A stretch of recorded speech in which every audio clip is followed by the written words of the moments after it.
think it would be silly of us if we were to say, oh, see that good idea over there? That's actually fulfilling a need that people have to share more moments of their lives. Because one person did that, we can't go near that idea. That's Instagram's VP of product, Kevin Wheel's perspective about cloning Snapchat.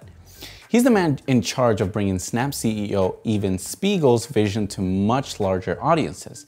Is that right though? I mean, is it okay to copy other people's work? Do you know where to draw the line of being inspired and straight up cloning? In this video, we're going to try to answer some of those questions together. Like, subscribe, let's do this.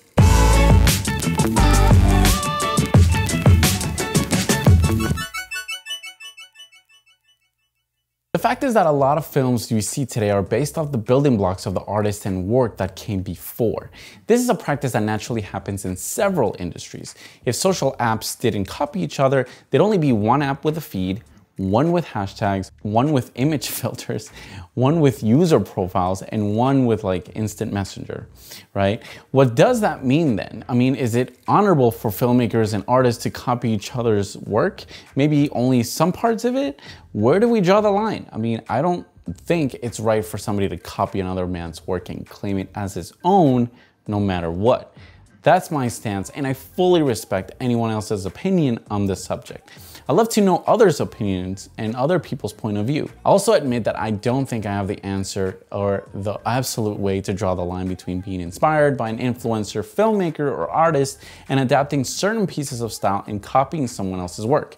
What I'd like to do is dive deeper into what's embracing influencer.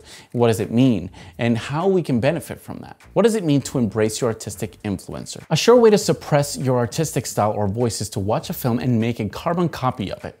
But that's not to say you can't be influenced by the works of the creative people you admire. The books, films, art, and music we love make up a part of who we are, so don't be afraid to take inspiration from them. Tim Burton, creator of Beetlejuice and Sleepy Hollow, took inspiration from the Hammer horror movies he watched as a child and also from the German expressionistic artistic movement. Quentin Tarantino, meanwhile, openly admits to taking inspiration from his dialogue from other writers. When it comes to my dialogue, the three writers that affected it the most as far as a genuine influence will probably be the combination of Elmore Leonard, David Mamet, and Richard Pryor. Those were actually conscious influences in me finding my voice in dialogue and character voices. Alternative to copying, borrow snippets from different artists. I believe the line can be drawn by simply borrowing small pieces of inspiration and style from different artists. Directors need focus, vision, leadership, and ever-growing encyclopedic knowledge of film's magical mixing of artistic and technical methods. Whew. Mouthful. Learning from other directors is a shortcut to learning a lot in little time. Learn from somebody like Peter Jackson. Peter Jackson is one of those select directors in the world today who can write their own tickets to any project. He has the immense power and resources needed to make any film he wants. Film School Rejects has a good blog post pulling together 6 filmmaking tips from the entire span of Jackson's career, starting with accidentally creating his first feature film, Bad Taste, all the way to spending nearly a decade on the Lord of the Rings trilogy.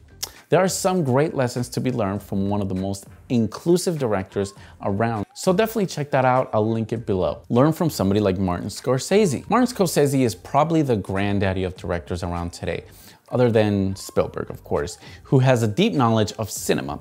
In a recent video, he talks about the importance of visual literacy, developing a vocabulary of cinematic methods and technique. An example of this would be knowing the effect different lenses have on the image and thus the story. The content is amazing, so I'll link the video down below. That's it. Imagine you're an artist who can draw from both Peter Jackson and Martin Scorsese. What kind of filmmaker would you become? Maybe add a little Steven Spielberg in there? Now we're talking. I'd love to know your opinion in this subject in the ways you draw the line between inspiration and cloning. Let me know in the comments below. We're continuing to navigate what it means to tell our story and reach the masses. Join me on this journey to learn the power of storytelling to drive success, growth, and influence. See you next week.